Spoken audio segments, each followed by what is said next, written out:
السلام عليكم ورحمة الله وبركاته. نحمده ونصلي على رسوله الكريم. أما بعد فأعوذ بالله من الشيطان الرجيم. بسم الله الرحمن الرحيم. إذا جاء نصر الله والفتح ورأيت الناس يدخلون في دين الله أفواجا فسبح بحمد ربك واستغفره إنه كان توابا. صدق الله العظيم. رب اشرح لي صدري ويسر لي أمري واحلل عقدة من لساني يفقهوا قولي. আল্লাহ তাআলার শুকরিয়া আদায় করছি যে আল্লাহ তাআলা আমাদেরকে একটি গণবিপ্লব শেষে, একটি গণঅভ্যুত্থান শেষে একটি নতুন বাংলাদেশ দেখবার সুযোগ করে দিয়েছেন। আমরা করছি আলহামদুলিল্লাহ, শুকরিয়া। আল্লাহ তাআলার শুকরিয়ার পাশাপাশি আমি এই বিপ্লবের সাথে গণবিপ্লব, গণঅভ্যুত্থানকে যারা নেতৃত্ব দিয়েছেন, লিড দিয়েছেন, এটাকে যারা সমর্থন জুগিয়েছেন, তাদের সবাইকে প্রাণ ঢালা শুভেচ্ছা এবং অভিনন্দন জানাচ্ছি। এই বিপ্লবকে বাস্তবায়ন করবার জন্য যারা নিজের দেহের তাজা রক্তটুকু বিলিয়ে শাহাদাত বরণ করেছেন, আমি শুরুতেই তাদেরকে গভীর শ্রদ্ধার সাথে স্মরণ করছি। তাদের রূহের মাগফিরাত কামনা করছি এবং শাহাদাতের সর্বোচ্চ মাকাম আল্লাহ সুবহানাহু ওয়া তাআলার কাছে আমি কামনা করছি। পাশাপাশি যারা আহত হয়েছেন তাদের সুস্থতা কামনা করছি এবং আমাদের তরুণ মুক্তিযোদ্ধা ভাইয়েরা যারা সামনে থেকে এই বিপ্লবকে লিড দিয়েছেন, তাদেরকে আমার পক্ষ থেকে রইল প্রাণ ঢালা শুভেচ্ছা এবং অভিনন্দন। বিশেষ করে বৈষম্য বিরোধী ছাত্র আন্দোলনের যে নেতৃবৃন্দ বা সমন্বয়ক ভাইয়েরা, যারা আপনারা এখনো পর্যন্ত অনেক পরিশ্রম করে যাচ্ছেন, আমাদের সকলের পক্ষ থেকে আপনারা সালাম জানবেন, শ্রদ্ধা জানবেন এবং ভালোবাসা জানবেন। সম্মানিত শুধু আমি শুরুতেই দুঃখ প্রকাশ করে নিচ্ছি যে কিছু কারিগরি ত্রুটির কারণে আমরা আমাদের লাইভটি প্রায় আধা ঘন্টা দেরি করে শুরু করলাম। আপনারা ক্ষমা সুন্দর দৃষ্টিতে দেখবেন এবং সবাইকে অনুরোধ করবো যে গণসচেতনতার স্বার্থে, জনসচেতনতার স্বার্থে লাইভটা শেয়ার করবো। আমি খুব বেশি সময় নিতে চাই না। আমরা আল্লাহর দরবারে শুকরিয়া জানাই। পুরো দেশব্যাপী আনন্দ, উল্লাস, উচ্ছ্বাস, মানুষের মধ্যে একটা ঈদ ভাব আমরা গত অল্প কয়েকদিন আগে ভাবতে পারেন যে আল্লাহ তাআলা এত দ্রুত আমাদের হাতে বিজয় তুলে দিবেন। তো আমরা আল্লাহর দরবারে কায়মুবাকে শুকরিয়া জানাচ্ছি, শুকর গুজার হচ্ছি, লাখ কোটি শুকর এবং সুজুদ জানাচ্ছি এবং যারা এটাকে বাস্তবায়ন করেছেন তাদের কৃতজ্ঞতা জানিয়ে শুরু করছি। আমি অল্প কয়েকটি কথা রিমাইন্ডার হিসেবে আপনাদের সাথে শেয়ার করে আজকে লাইভটি শেষ করবো ইনশাআল্লাহ। সমাজের সাথে প্রথম কথা হচ্ছে যে আমরা একটা সাময়িক বিজয় অর্জন করেছি, কিন্তু আমাদের সংকট কিন্তু কাটেনি, অন্ধকার কাটেনি। এখন আমরা গত রাতে কিছু ক্যাওটিক সিচুয়েশনের কথা শুনেছি বাংলাদেশে, আপনারা দেখেছেন অনেকে। আমি নিজেও খুব ক্লোজলি ফলো করছিলাম, সারা রাত ঘুমাতে পারিনি, ফজর করে আমি ঘুমিয়েছি। তো এজন্য আমাদেরকে সজাগ থাকতে হবে। সম্মানিত ভাই বোনেরা, সজাগ থাকতে হবে, ঐক্যবদ্ধ থাকতে হবে। মাইলস টু গো, অনেক দূর আমাদেরকে যেতে হবে। আন্দোলন বা বিপ্লবের এটা হচ্ছে আন্দোলন শেষে একটা সফল বিপ্লব বা গণঅভ্যুত্থান শেষে এটা হচ্ছে প্রথম ধাপ, যে স্বৈরাচারের পতন হয়েছে। এখন হচ্ছে আমাদের দেশ গড়বার সময়। এই সময় আমাদেরকে অত্যন্ত ধৈর্যশীলতার পরিচয় দিতে হবে, দায়িত্বশীলতার পরিচয় দিতে হবে। বিজয়ীরা দায়িত্বশীল হয়। যদি দায়িত্বশীল অ্যাটিটিউড আমরা দেখাতে পারি, তবে এই বিজয় কিন্তু আমাদের টেকসই হবে। সো অনেক ধরনের ষড়যন্ত্র আশেপাশে ঘুরপাক খাচ্ছে, দেশি বিদেশি। আমাদেরকে সজাগ থাকতে হবে, সচেতন থাকতে হবে। বিজয় উল্লাসে মেতে আমরা যেন আবার কোনো ভুল করে না বসি, বিপ্লবের পরে কোনো প্রতি বিপ্লবকে যেন আমরা স্থান না দিই। এই হচ্ছে প্রথম রিমাইন্ডার আপনাদের প্রতি। 2 নম্বর যে কথাটা বলবো, আমাদের বাংলাদেশে আমরা মুসলিমরা ছাড়াও আমাদের হিন্দু ভাই বোনরা, আমাদের সাথে আমরা একসাথে মিলেমিশে একাকার একসাথে আমরা থাকি। আমাদের খ্রিস্টান ভাই বোনেরা আছেন, বৌদ্ধ ভাই বোনেরা আছেন। সো সংখ্যালঘুদের কোনো উপাসনালয়ে যেন কেউ আক্রমণ করতে না পারে, এটা খেয়াল করতে হবে। কিছু কিছু ঘটনা আমরা শুনেছি যে বিভিন্ন জায়গায় হিন্দুদের মন্দিরে আক্রমণ করা হচ্ছে, অগ্নিসংযোগ করা হচ্ছে। তো এটা কিন্তু অনেক বড় ধরনের একটা ষড়যন্ত্র। আমরা বছর 2 আগে আমার মনে আছে যে কুমিল্লাতে নানুয়া দিঘির পাড়ে হনুমানের পায়ের উপরে কোরআন রেখে কি তুলকালাম কাণ্ড হয়ে গেল।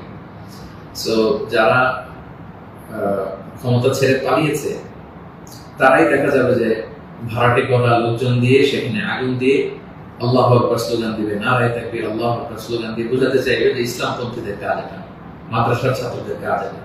সো এত কাঁচা কাজ যেন আমরা না করি, আমরা যেন তাদের এই ফাঁদে পা না দিয়ে আমরা যেন সচেতন থাকি। বিশেষ করে মাদ্রাসার ছাত্র ভাইদেরকে, আমরা কলিজার টুকরা মাদ্রাসা, আলিয়া মাদ্রাসা, কৌমি মাদ্রাসার ছাত্র ভাইদেরকে আমি বলবো, আপনারা আপনাদের নিজ নিজ থানা, গ্রামের, এলাকা হিন্দু মন্দিরগুলো নিজ দায়িত্বে পাহারা দেন। প্যাট্রোলিং করবেন ভাগ করে করে, সকালে বিকালে কারা দায়িত্ব পালন করবেন। মাদ্রাসার শিক্ষক যারা আছেন তারা এটা দেখভাল করেন। সামনের এক দুই দিন খুবই গুরুত্বপূর্ণ। আমরা চাই না যে আমাদের বিজয়টা এভাবে নষ্ট হয়ে যায়। এই জাতীয় ষড়যন্ত্র যারা করছে তাদের ষড়যন্ত্রকে আপনারা নস্যাৎ করবেন সংঘবদ্ধ ভাবে। সো এটা আমাদেরকে খেয়াল রাখতে হবে। কিছু অগ্নিকাণ্ড বা বিচ্ছিন্ন ঘটনা যদি ঘটে, দেখা যাবে যে যারা এই বিজয়ে খুশি না তারা এটাকে ইন্টারন্যাশনালি তারা এটা প্রোপাগেট করবে। তারা বলবে যে Bangladesh is on terrorist attack, জঙ্গি অ্যাটাকে কবলে পড়েছে বাংলাদেশ, ব্লা ব্লা, অনেক ন্যারেটিভ তারা দাঁড় করাবে এবং এটা করতে তারা বড় করবে। সো আমরা এত সহজে এই বিজয়কে নষ্ট হতে দিব না। আমার 2 নম্বর রিমাইন্ডার হচ্ছে আমার প্রিয় বিপ্লবী ভাই এবং বোনদের প্রতি, বিশেষ করে মাদ্রাসার ছাত্র ভাইদের প্রতি, আপনারা খেয়াল করে সংখ্যালঘুদের কোনো স্থাপনাতে, উপাসনালয়ে যাতে এই জাতীয় ঘটনা না ঘটে ক্লোজ অবজারভেশন করুন, পাহারা দিয়ে নিরাপত্তা দিন। এটা আমাদের দায়িত্ব। আমরা এবার যদি ভুল করে ফেলি তাহলে বাংলাদেশ ইসলাম অনেক পিছিয়ে যাবে। বাংলাদেশ সমৃদ্ধ বাংলাদেশ গড়বার স্বপ্ন এটা অনেক পিছিয়ে যাবে। 3 নম্বর যে কথাটি আমি শেয়ার করতে চাই সেটা হচ্ছে, আমরা প্রায় বলি যে ইতিহাসের সবচেয়ে বড় শিক্ষা হচ্ছে যে মানুষ ইতিহাস থেকে শিক্ষা নেয়। আমরা যেটা দেখলাম প্রায় 1.5 যুগ ধরে বা 1.5 দশক ধরে যে ক্ষমতাসীন দলটি ছিল, তারা যখন আজকে বিদায় নিল, বিদায় তো না, বেসিকলি তারা বাধ্য হয়ে ক্ষমতা ছেড়ে পলায়ন করেছে। তো তাদের বিদায়টা আসলে কেমন হলো যদি আমরা একটু বিশ্লেষণ করি, অ্যানালাইসিস করি, যে আপনার ক্ষমতার দাপটে বাকি মহিষে এক ঘাটে পানি খেতে এরকম অবস্থা। এসএসএফ আপনাকে সিকিউরিটি দিত, আপনার সামনে বহর, পেছনে বহর, কত সিকিউরিটি, কত ন্যাশনাল প্রোটোকলের ব্যবস্থা আপনি করেছেন। কিন্তু আজকের বিদায়টা আপনার কেমন হয়েছে? পুরো দেশব্যাপী গণধিক্কার, ঘৃণা, বদদোয়া ছাড়া কিছু আপনি শিখতে পারেননি। সো এ থেকে আমাদের রাজনীতিবিদদের, আমাদের সকলের শিক্ষা গ্রহণ করা উচিত। আপনার বিদায় কেউ কাঁদেনি, কেউ কোনো সম্বর্ধনা দেয়নি, সহমর্মিতা জানায়নি, বরং আপনার অস্তিত্বই ছিল হুমকির মুখে। আল্লাহ তাআলা বলেন যে আমি হচ্ছি ক্ষমতার মালিক, আমি যাকে চাই, কুলিল্লাহুম্মা মালিকাল মুলক তুতিল মুলকা মান তাশা ওয়া তানজিউল মুলকা মিম্মান তাশা ওয়া তুইজ্জু মান তাশা ওয়া তুযিল্লু মান তাশা বিয়াদিকাল খায়র ইন্নাকা আলা কুল্লি শাইইন কাদির। আল্লাহ তাআলা হচ্ছেন ক্ষমতার মালিক, যাকে চান ক্ষমতার চেয়ারে বসান, যাকে চান সেখান থেকে টেনে হিঁচড়ে ক্ষমতার চেয়ার থেকে তিনি নামান। তিনি যাকে চান সম্মান দেন, যাকে চান তিনি অপদস্থ করেন, লাঞ্ছিত করেন। তার জলজান্ত প্রমাণ আমরা গতকাল কিন্তু দেখেছি। এবং তিনি হচ্ছেন ফাআলুল লিমা ইউরিদ, তিনি যখন যা চান তাই করতে পারেন। এর জন্য তাকে কারো কাছে জবাবদিহি করতে হয় না, রিপোর্টিং করতে হয় না। তিনি কুন ফায়াকুনের মালিক, তিনি হতে দেরি হয় না। তিনি পাহাড়কে দরিয়া করেন, দরিয়াকে পাহাড় করেন, তিনি সম্মানিতকে অপদস্থ করেন, তিনি সমাজের লাঞ্ছিত অপমানিত লোকটাকে সম্মানের চেয়ারে বসিয়ে দিতে পারেন। তিনি হচ্ছেন আল্লাহ সুবহানাহু ওয়া তাআলা। ওনার একটা তিনি ক্ষমতার মালিক। আমরা যেন এটা ভুলে না যাই, ক্ষমতার চেয়ার পেলে আমরা যেন ভুলে না যাই যে আমি ক্ষণিকের জন্য এসেছি। সামনে যারা ইন্টারিম গভর্নমেন্টের লিড দিবেন, 3 মাস 6 মাস পরে জাতীয় ইলেকশনের পরে যখন আমাদের নতুন সরকার আসবে, তারা যখন ক্ষমতার চেয়ারে বসবেন, নিজেকে এই রিমাইন্ড যেন আমরা দিই যে আমরা যেদিন বিদায় নিব, যেদিন ক্ষমতায় থাকবো, সেদিন আমি আমাকে কেমন দেখতে চাই, সেই হিসাবটুকু করে যোগ বিয়োগ দিয়ে যেন আমরা ক্ষমতায় থাকাকালীন সময় আমাদের অ্যাক্টিভিটিস গুলো পরিচালনা করি। সো এই ইতিহাস থেকে আমরা বারবার শিক্ষা নিতে ভুল করি, হোঁচট খাই, আমরা যেন এটা না করি।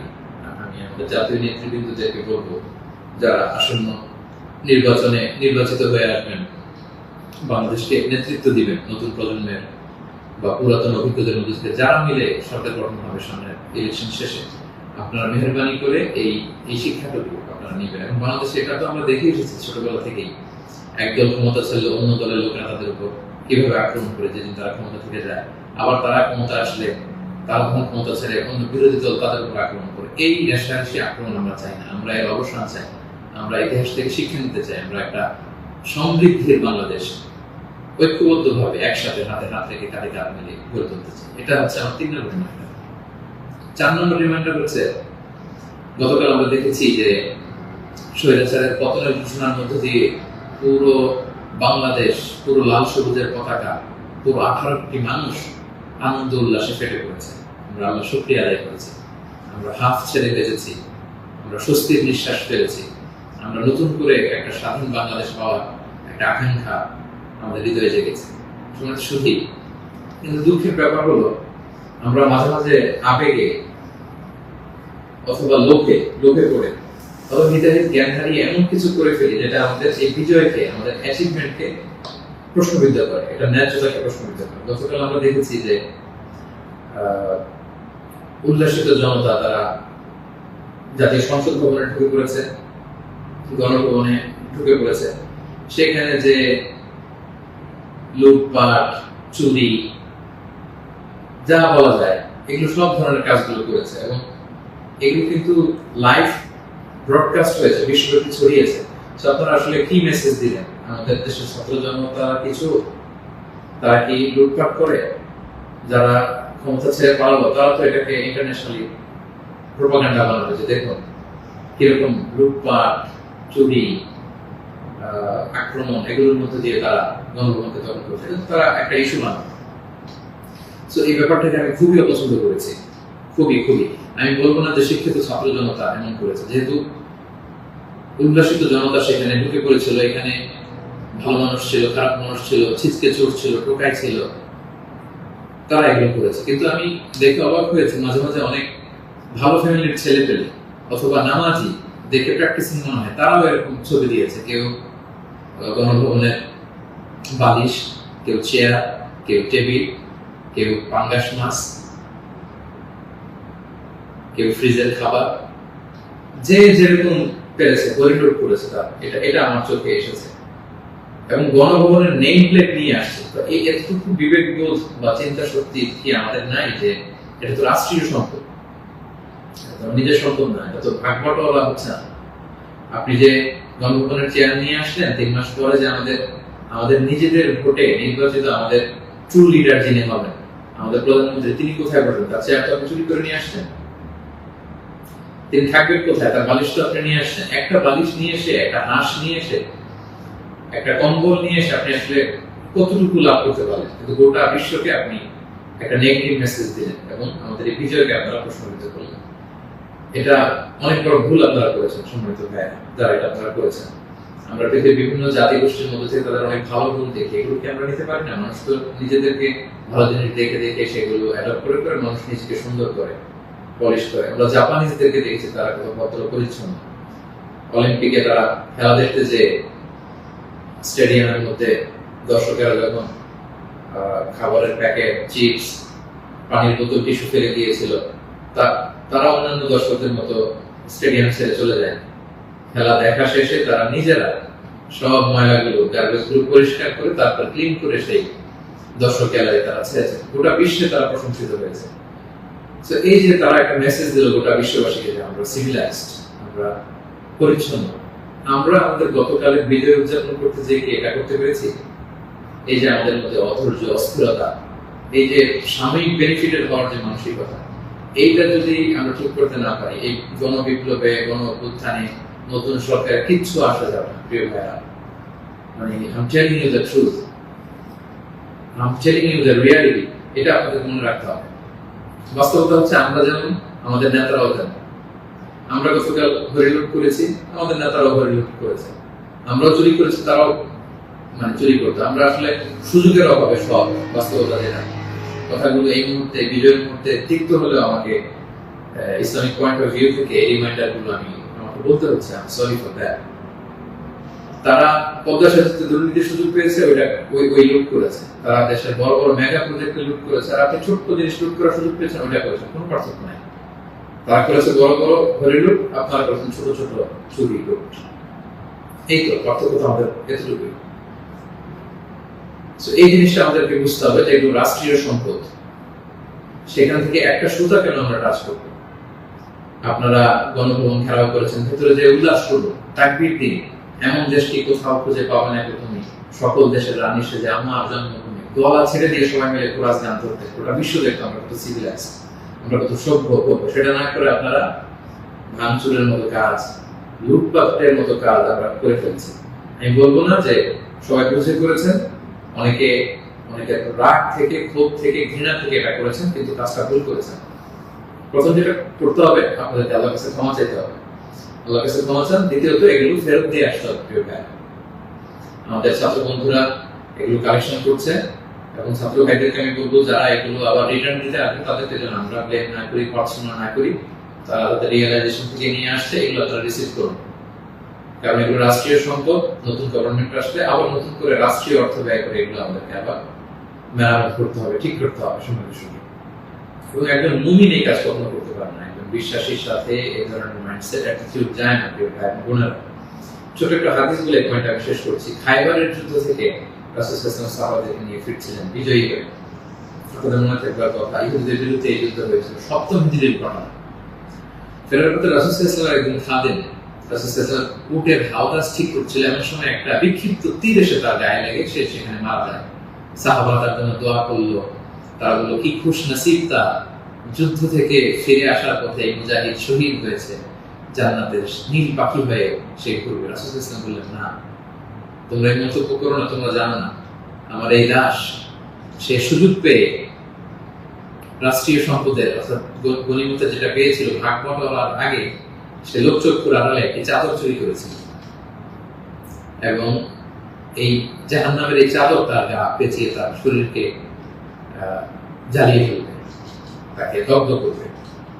আল্লাহু আকবার। অনেক লম্বা কথা, আমি সংক্ষেপে শেষ করে দিচ্ছি। সময়টা যদি আপনি খেয়াল করে দেখুন, একজন সাহাবী, বিশ্বনবীর সার্ভেন্ট, সে রাষ্ট্রীয় এই সামান্য একটা চাদর চুরি করার কারণে রাসূল বললেন শাহাদাত তো দূরের কথা, এই চাদরটাকে অগ্নিদগ্ধ করবে।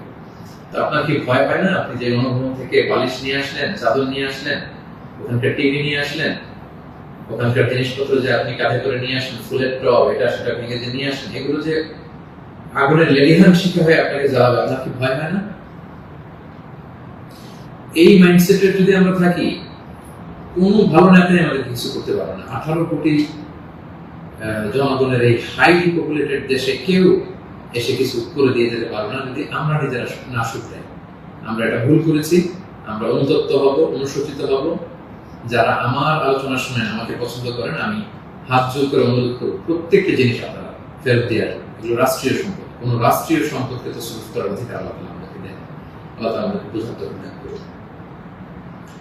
5 নম্বর যে পয়েন্টটি বলবো সম্মানিত ভাই বোনেরা, গত রাত থেকে এখন পর্যন্ত আমি শুনেছি যে কাইন্ড অফ সিভিল ওয়ারের মতো একটা অবস্থা, গৃহযুদ্ধের মতো অবস্থা, থানা জ্বালিয়ে দেওয়া, ভিন্ন রাজনৈতিক মতাবলম্বী যারা তাদেরকে সুযোগ পেয়ে আক্রমণ করা, হতাহতের ঘটনা কিন্তু ঘটেছে। এইরকম চালিয়ে গেলে আমাদের বিজয় কিন্তু যে কোনো মুহূর্তে নস্বাত হয়ে যেতে পারে। এবং আমি সেনাবাহিনীকে বলবো অস্থায়ীভাবে সামনের 2-1 দিনের জন্য আপনারা আর্মি ডেপ্লয় করুন সব জায়গায়, প্রতিটি থানায়, প্রতিটি ইউনিয়নে, প্রতিটি জেলায়, just to confirm and ensure the security. Interim government যখন আসবে তখন তাদের দিক নির্দেশনা অনুযায়ী তাদের লিডারশিপে আপনারা সহযোগিতা করবেন, কাজ করবেন। কিন্তু এই হানাহানি, মারামারি, রক্তপাত থামানোর জন্য, সংঘাত থামানোর জন্য আমার মনে হয় আমাদের প্রাণের ব্যাটালিয়ন সেনাবাহিনীকে আমি এই অনুরোধটুকু করবো যে জরুরি ভিত্তিতে দেশের এই সমস্ত জায়গায়, থানাগুলোতে, মন্দিরগুলোতে যেখানে সংঘাত হওয়ার সুযোগ আছে সেখানে আর্মি যেন ডেপ্লয় করা হয়। তা না হলে যে পরিমাণে হতাহতের ঘটনা ঘটেছে, এটা যদি আর 1-2 দিন চলতে থাকে এরকম, এবং সুযোগ পেয়ে একে আক্রমণ করা, ওকে আক্রমণ করা, ঝাল ক্ষোভ মেটানো, বা ভিন্ন রাজনীতিতে হওয়ার কারণে এতদিন তারা জুলুম করেছে, আজকে তার বাড়ি জ্বালিয়ে দিব, তার ছেলে মেয়েদের অত্যাচার করবো, তার উপর আক্রমণ করবো, এটা যদি আমরা করি তাহলে আমরা ভুল করে ফেলবো। আমি আগেই বলেছি যে বিজয়ীরা দায়িত্বশীল হয়, দায়িত্বশীলতার পরিচয় দিতে হবে, তাহলে এই বিজয়টা টেকসই হবে।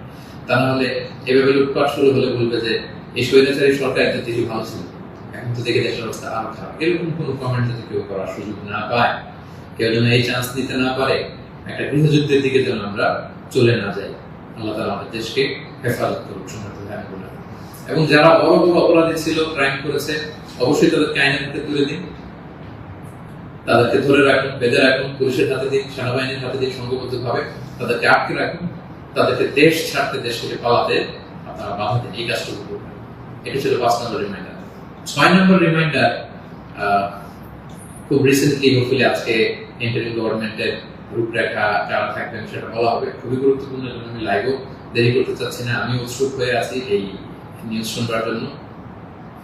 কিন্তু বর্তমানে যেহেতু সেনাবাহিনী সবকিছু নেগোসিয়েট করছে এবং আমাদের বৈষম্য বিরোধী ছাত্র আন্দোলনের ভাইদেরকে, সেনাবাহিনীর দায়িত্বশীলদেরকে আমি বলবো যে এখনো কিন্তু সন্ত্রাসী গোষ্ঠী বা অপশক্তি দেশের বিভিন্ন জায়গায় আছে। বিশেষ করে আমরা বিভিন্ন সময় দেখেছি যে ছাত্রদের হাতে আমরা রামদা, হকি স্টিক, তারপর অস্ত্র আমরা দেখেছি।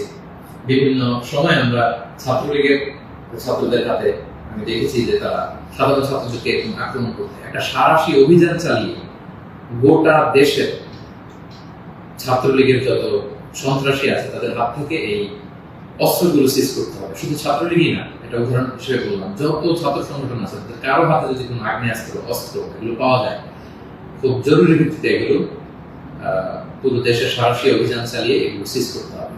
কোনো ছাত্রের হাতে, কোনো সিভিলিয়ানের হাতে কোনো গান, কোনো রামদা এগুলো যেন আমরা কখনো না দেখি।